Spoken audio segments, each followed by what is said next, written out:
আমরা এত করে কষ্ট করছি, এত আয় উন্নতি করার চেষ্টা করছি, কোনোভাবেই তো আমাদের এই ছোট্ট সংসারটায় আয় উন্নতি হচ্ছে না।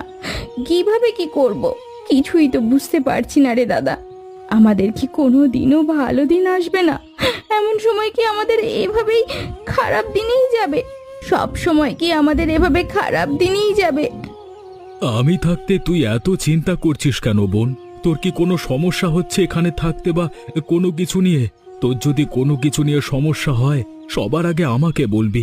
যতই সমস্যা হোক না কেন আমি সব কিছু সমাধান করে দেব। তোর কোনো চিন্তা করতে হবে না। দাদা, আমার এখানে থাকতে কোনো রকমের সমস্যা হচ্ছে না, তাও তো সবাই চায় একটু আরো ভালোভাবে থাকার জন্য। তুমি আর আমি মিলে তো অনেক কষ্ট করছি, আমাদের তো ভালো দিন আসছে না। কত মানুষ আমাদের চেয়েও তো খারাপ পরিস্থিতির মধ্যে আছে, সেই অনুযায়ী চিন্তা করলে ওপরওয়ালা আমাদের ভালোই রেখেছে। এটা তুমি একদম ঠিক কথা বলেছ। তোমার এই সব কথা শুনেই তো আমি ধৈর্য ধারণ করতে পারি। তোর কোনো চিন্তা নেই তোর এই ভাই থাকাকালীন। এই ছেলেটা প্রতিদিন এসে এভাবে এখানে দাঁড়িয়ে থাকে, কখনো কখনো আমার পিছনে পিছনে হাঁটতে থাকে। আগে তো ভেবেছিলাম ছেলেটার হয়তোবা খারাপ মতলব আছে, অনেকদিন ধরেই তো দেখছি সেরকম কিছু তো বুঝতে পারছি না। আজকে একটু ছেলেটাকে ডেকে কথা বলি, দেখি সে কি চায়। এই যে আপনাকে বলছি, হ্যাঁ হ্যাঁ হ্যাঁ আপনাকেই, এদিকে আসুন, আপনার সাথে কথা আছে আমার, দিয়ে আসুন, আমি আবার তাড়াতাড়ি বাড়ি যাব।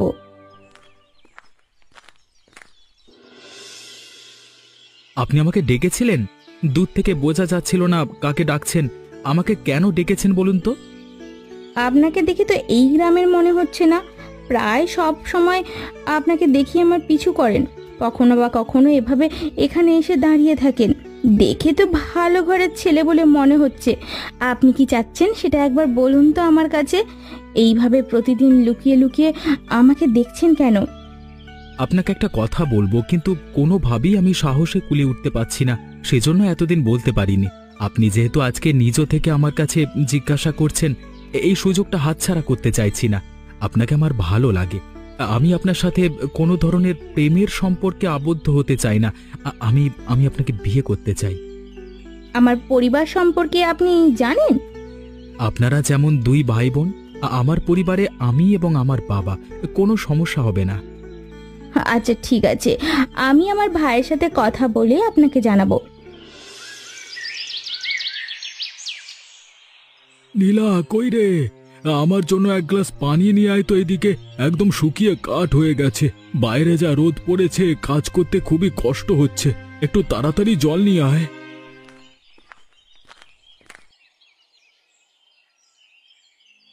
কি রে নীলা, তোকে এমন দেখাচ্ছে যে কিছু বলতে চাচ্ছিস নাকি? বলতে চাইলে বলে ফেল, সমস্যা নেই। দাদা, তুমি কিভাবে আমাকে দেখেই বুঝে ফেলো যে আমি কিছু বলতে চাই? তোমার এই বুঝে ফেলার রহস্যটা আজ পর্যন্ত আমি এখনো বুঝতে পারলাম না। আমি তোর ভাই, পিঠে করে তোকে মানুষ করেছি।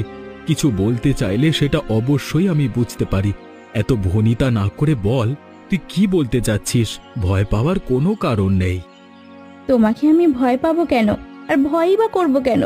তুমি আমার দাদা, সব কথাই তো তোমাকে বলি। এটাও আমি তোমার কাছেই বলতে চাইছি। আমিও তো সেটাই বলছি, বলে ফেল, আমি শুনছি তো। দাদা, একটা ছেলের সাথে আমার পরিচয় হয়েছে। ছেলেটি খুব ভালো, আমাদের গ্রামে থাকে না, পাশের গ্রামে থাকে। ছেলেটি আমাকে পছন্দ করে। সে আমাকে কোনো রকম প্রেমের প্রস্তাব দেয়নি, সরাসরি বিয়ের কথা বলেছে। আমি তো ভুলেই গিয়েছিলাম, তোর বয়স হয়েছে, বিয়ে দিতে হবে। যদি ভালো ছেলে হয়ে থাকে আমার সাথে কথা বলতে বল, আমিও একটু ছেলেটাকে দেখি। আচ্ছা দাদা, ঠিক আছে, তোমাকে ধন্যবাদ। আমি ছেলেটাকে তোমার সাথে কথা বলিয়ে দেব। আচ্ছা ঠিক আছে। আরে বোন, তুই কি পাগল হয়ে গেছিস নাকি? রোদের মধ্যে এখানে এসেছিস কেন? তোর সাথে এই ছেলেটি কি সেই ছেলেটি যার কথা তুই আমাকে বলেছিলিস? হ্যাঁ দাদা, এই হচ্ছে সেই ছেলেটা যার কথা আমি তোমাকে বলেছিলাম। দিন দিন তোর বুদ্ধি লোপ পাচ্ছে। একটা মানুষের সাথে পরিচয় করাবি, বাড়িতে নিয়ে যাবি, রোদের মধ্যে মাঠের এখানে নিয়ে এলি। আরে তাতে কোনো সমস্যা নেই দাদা, আমরা তো মাঠে কাজ করি তাই না? কাজ কখনো ছোট নয়। আপনি এখানে কাজ করছেন, এখানেই আমরা কথা বলি। শুধু শুধু বাড়িতে গিয়ে আপনার সময় নষ্ট করা উচিত হবে না। তোমার কথা খুবই দারুণ। তুমি এত সব চিন্তা করো, সবাই এত সব চিন্তা করে না। যাই হোক, আমি তো তোমার নাম জানি না, পরিচয় জানি না, একটু বলো তো। আমার নাম বিজয়, আমি আপনাদের পাশের গ্রামেই থাকি। পরিবারে শুধু আমি আর আমার বাবা, আর কেউ নেই। আপনার বোনকে আমি পছন্দ করি, সরাসরি বিয়ের প্রস্তাব দিয়েছি। আমার বোন আমাকে বলেছে তোমার কথা, তোমাকেও আমার বেশ ভালো লেগেছে। কিন্তু তুমি বললে তো আর হবে না। তোমার বাড়িতে গিয়ে তোমার বাবাকে আমাদের এখানে নিয়ে এসো। তিনি যদি এসে সবটা বলেন, তারপর আমার বোনকে আমি তোমার হাতে তুলে দেব। আচ্ছা ঠিক আছে দাদা, তাহলে এখন আমি যাই। কালকে বাবাকে নিয়ে আপনাদের এখানে আসব। নীলা, যা বিজয়কে একটু এগিয়ে দিয়ে আয়।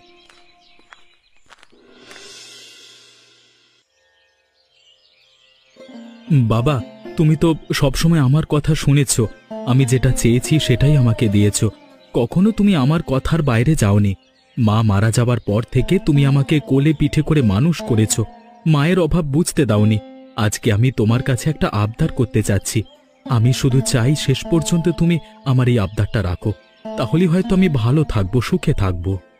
তুই আমার ছেলে, অন্যায় কোনো আবদার তুই করবি না সেটা আমি ভালোভাবেই জানি। তোকে আমি সেই শিক্ষা দিয়েই বড় করেছি।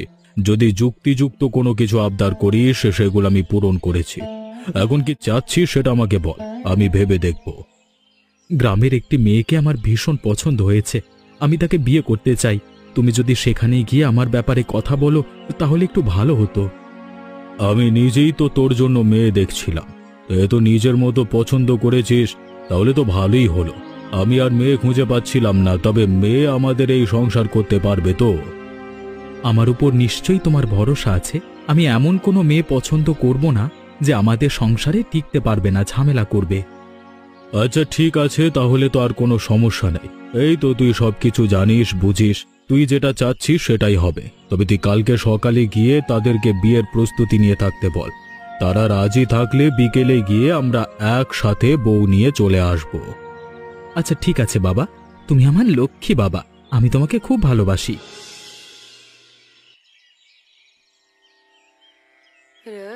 আপনি তো সবকিছুই এখন জানেন। সবকিছু জেনে শুনে আমার বোনকে আপনাদের বাড়ির বউ করে নিয়ে যাচ্ছেন। বাপ মা মরা আমার একমাত্র বোন, কোলে পিঠে করে অনেক কষ্ট করে মানুষ করেছি। সেই বোনকে আপনাদের হাতে তুলে দিচ্ছি। আমার বোনকে কখনো কষ্ট দেবেন না। তুমি তো আমার বয়সে ছোট হবে, তুমি করেই বলি। তুমি এসব নিয়ে চিন্তা করো না। আমার তো নিজের কোনো মেয়ে নেই। তোমার বোনকে আমি নিজের মেয়ের মতো করেই দেখব। বাড়িতে কোনো ঝামেলা নেই, সেখানে সুখে শান্তিতে বসবাস করতে পারবে। আপনি কোনো চিন্তা করবেন না, আপনার বোনের কোনো অসম্মান সেখানে হবে না। যেভাবে নিয়ে যাচ্ছি সেভাবেই আপনার বোন সেখানে থাকতে পারবে। মাঝে মধ্যে আপনি এসে দেখে যাবেন আপনার কোন বোন কিভাবে আছে। তোমাদের সকলকে ভরসা করেই আমার বোনকে তোমাদের হাতে তুলে দিচ্ছি। আশা করি আমার ভরসা ভাঙবে না, সেটা তোমাদের দেখেই বোঝা যাচ্ছে। তুমি যদি অনুমতি দাও, তাহলে আমরা এর কাজটা সম্পূর্ণ করে বাড়ির দিকে ফিরতে চাই। বিয়ের কাজ সারতে সারতে অনেকটাই রাত হয়ে যাবে, তারপর আবার বাড়িতে ফিরতে হবে। রাতের পথ, বেশি রাত করলে তো সমস্যা। কারো যেন সমস্যা না হয় সেই ব্যবস্থাই করছি। আরও কিছু মানুষজন আছে, তাদেরকেও নিমন্ত্রণ দিতে হবে। অপেক্ষা করুন, সবাই মিলে দরকার হলে আপনাদের আবার সম্পূর্ণ পথ আমরা এগিয়ে দিয়ে আসব। আচ্ছা ঠিক আছে, তাহলে তো কোনো সমস্যা নেই। আপনি যাদেরকে প্রয়োজন তাদেরকে ডেকে নিন।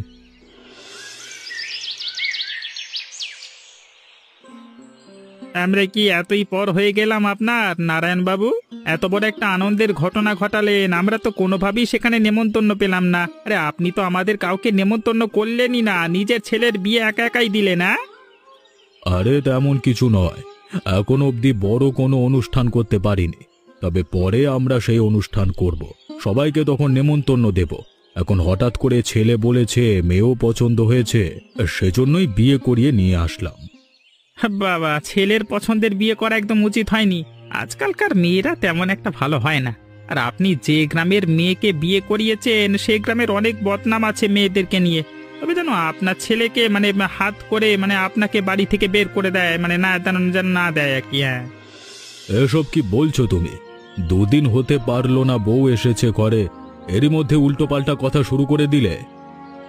আমার তো কোনো সমস্যা নেই, আপনার জন্যই তো আমার চিন্তা হচ্ছে, সেই জন্যই বললাম। আপনার যদি ভালো না লাগে তাহলে আর আমি বলবো না, তবে বলে রাখি শাসনের মধ্যে রাখবেন, ওকে ছেড়ে দেবেন না, তাহলেই মানে গেলেন আর কি। হ্যাঁ আচ্ছা ঠিক আছে, তুমি যেহেতু এত করে বলছো, মানে একদম খারাপ নয়, আমি অবশ্যই এ ব্যাপারটা মাথায় রেখেই চলবো এরপর থেকে।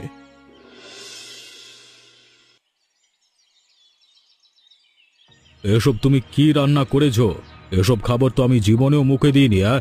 মানুষ এসব খাবার খেতে পারে নাকি? নিজেদের বাড়ি থেকে কোনো কিছু রান্না করা শিখে আসোনি নাকি? আমি তো এর আগেও আমাদের বাড়িতে খাবার রান্না করেছি, কখনো তো আমার রান্না খারাপ হয়নি, কেউ তখনও তেমনটা বলেনি। কেউ কখনো বলেনি? তার মানে আমি কি মিথ্যে কথা বলছি? আমি তেমনটা বলতে চাইনি বাবা, আমি বলতে চেয়েছি আমি ওখানে রান্না করেছি, ভালোই করেছি। আজকে বুঝি রান্না খারাপ হয়ে গেল? ওখানে কি সব রান্না করেছো কে জানে, যেখানে ছিলে সেখানের অবস্থা তো আমি দেখেছি, খাবার খেতে পারতে না, আবার রান্না। তাই তো মানে খেতে আমাদের বাড়ির মতো এত ভালো ভালো খাবার সেখানে তো পাওনি, কিভাবে রান্না করা জানবে? এ কথা আপনি মিথ্যে বলেননি, আমরা এত ভালো খাবার চোখেও দেখিনি, তবে যে খাবার ছিল সেইগুলো ভালোভাবেই রান্না করা শিখেছি। রান্না করতে পারেন আবার মুখে মুখে ভালোই তর্ক শিখেছো। বেয়াদব মেয়ে কোথাকার, যেমন ভাই তেমন বোন। আমাকে নিয়ে আপনি যা ইচ্ছে বলুন, আমার ভাইকে নিয়ে কিছু বলবেন না, আমার ভাই তো এখানে কিছু করেনি। আবার মুখে মুখে তর্ক করছো? তোমার এই খাবার তুমি খাও, আমি এসব খাবার খাবো না।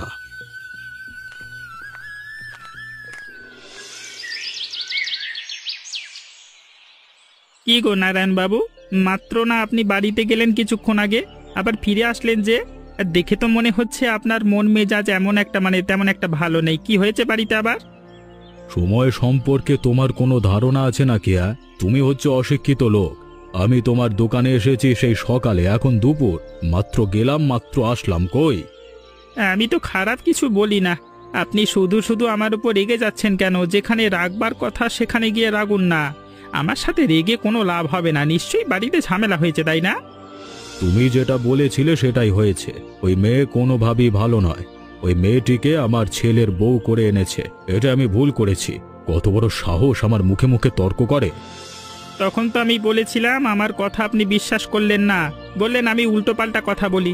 এখন দেখলেন তো আমার কথা সত্যি হয়ে গেল। আপনি এখনো ওই বউকে বাড়িতে রেখেছেন কেন? এখনই বাড়ি থেকে বের করে দিন, বেশি দিন হয়ে গেলে তখন আবার বের করতে পারবেন না। এটা তো তুমি ঠিক কথাই বলেছ। তুমি আগে যে কথাটা বলেছ সেটা মাত্র সত্যি হলো, এখন যে কথাটা বলেছ এটা যদি আমি করতে দেরি করি, তাহলে তোমার কথা আবারও ফলে যাবে, তখন আর আমার করবার মতো কিছুই থাকবে না। আমি এখনই বাড়িতে যাচ্ছি, যেভাবেই হোক ওই বজ্জাত মেয়েটাকে ওই বাড়ি থেকে বের করে ছাড়বো। কত বড় সাহস আমার সাথে তর্ক করে, তাও আবার মুখে মুখে!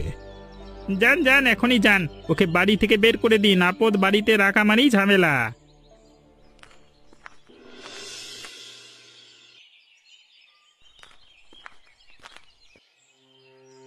কি হয়েছে নীলা, তুমি এভাবে কাঁদছো কেন? বাড়ির কথা মনে পড়ছে নাকি? বাবা কিছু বলেছে তোমাকে?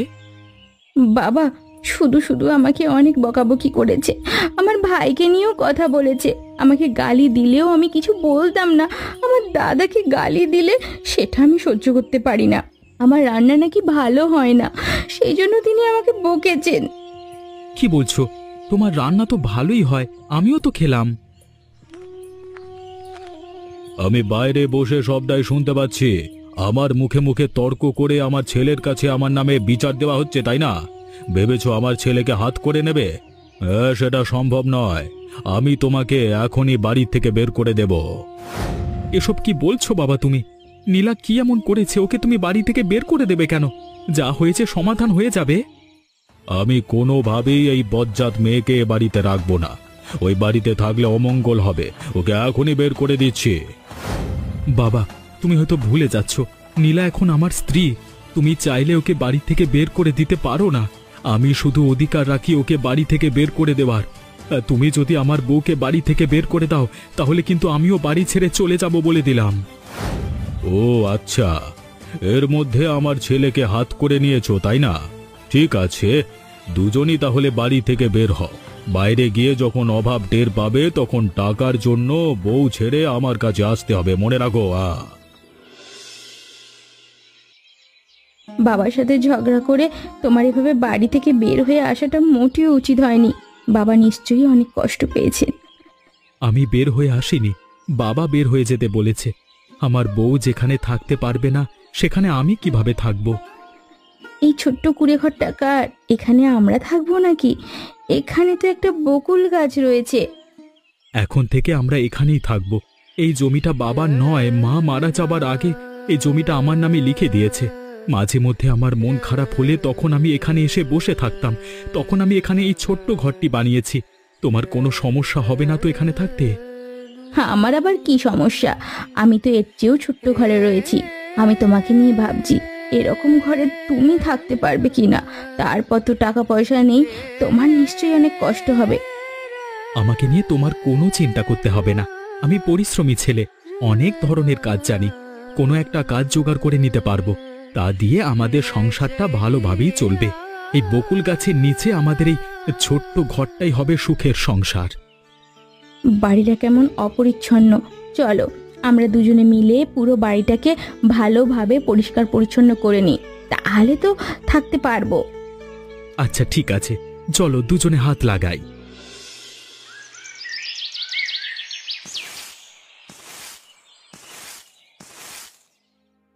আরে দাদা, তুমি এখানে হঠাৎ করে কোত্থেকে এলে? আমরা যে এখানে আছি সেটাই বা জানতে পারলে কি করে? পৃথিবীর যে কোনো জায়গায় থাকলে আমি সেটা জানতে পারবো। আমি তোর ভাই, কিন্তু তোদের দুজনার হঠাৎ করে এই অবস্থা কেন? ওদিকে তো দেখলাম অবস্থা ভালো নয়।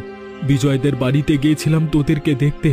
নারায়ণবাবু বলল তিনি নাকি তোদের বাড়ি থেকে বের করে দিয়েছে। তিনি বলল আমার বোন নাকি বকুলতলার নিচে সংসার পেতেছে, সেজন্য এখানে আসতে পারলাম। আপনি আমাদের বাড়িতে যেতে গেলেন কেন? পথে কারো কাছে জিজ্ঞেস করলেই তো হতো। ওখানে যাওয়াটা আপনার মোটে উচিত হয়নি।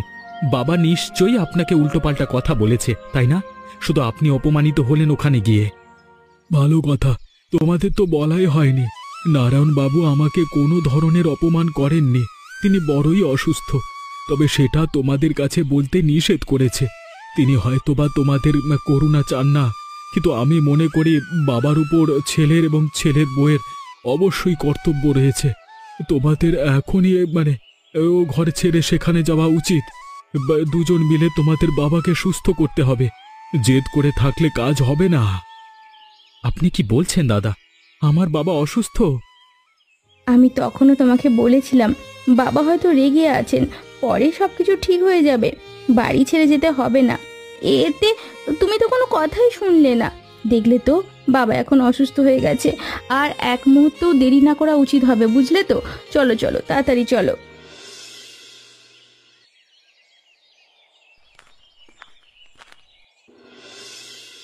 কি হয়েছে বাবা তোমার? শরীরটা কি বেশি খারাপ লাগছে? আমি তোমার সাথে বড় অন্যায় করে ফেলেছি, আমাকে ক্ষমা করে দাও। তুমি এতকাল ধরে আমাকে আগলে রেখেছো, আমি তোমাকে সেই হিসেবে কোনো প্রতিদান দিতে পারিনি। উল্টো তোমাকে কষ্ট দিয়েছি। তোমার কথা ধরে মোটেও আমার বাড়ি ছেড়ে চলে যাওয়া উচিত হয়নি। আমার উচিত ছিল ঠান্ডা মাথায় তোমাকে বোঝানো। তুমি আমাকে ক্ষমা করে দাও বাবা। আমি তোমার ভালো সন্তান হতে পারলাম না গো বাবা।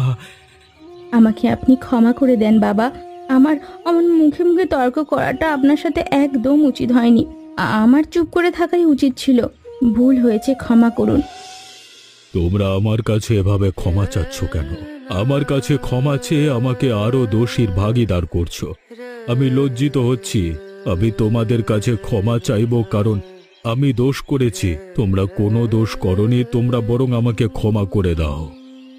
ছি ছি বাবা, আপনি এসব কি বলছেন? আপনার কোনো ধরনের ক্ষমা চাইতে হবে না। আপনি কোনো দোষ করেননি। বাবা, তুমি তো এমন মানুষ নও। হঠাৎ করে খারাপ আচরণ শুরু করলে কেন বলো তো?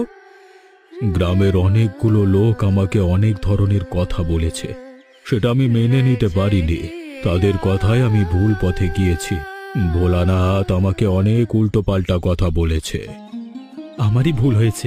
তখন যদি তোমার কথা জিজ্ঞেস করতাম তাহলে তুমি বলতে পারতে সবটা, তাহলে আর এত দূর আসতে হতো না। ওই ভোলানাথকে আমি দেখে নেব, তুমি একটু সুস্থ হও। এসব কথা তোমরা পরেও বলতে পারবে, এখনই ডাক্তার ডেকে নিয়ে আসো, যাও। ডাক্তার ডাকতে হবে না, আমার ছেলে এবং ছেলের বউকে দেখে এখন আমি সুস্থ হয়ে গেছি, চাইলে দৌড়াতেও পারবো।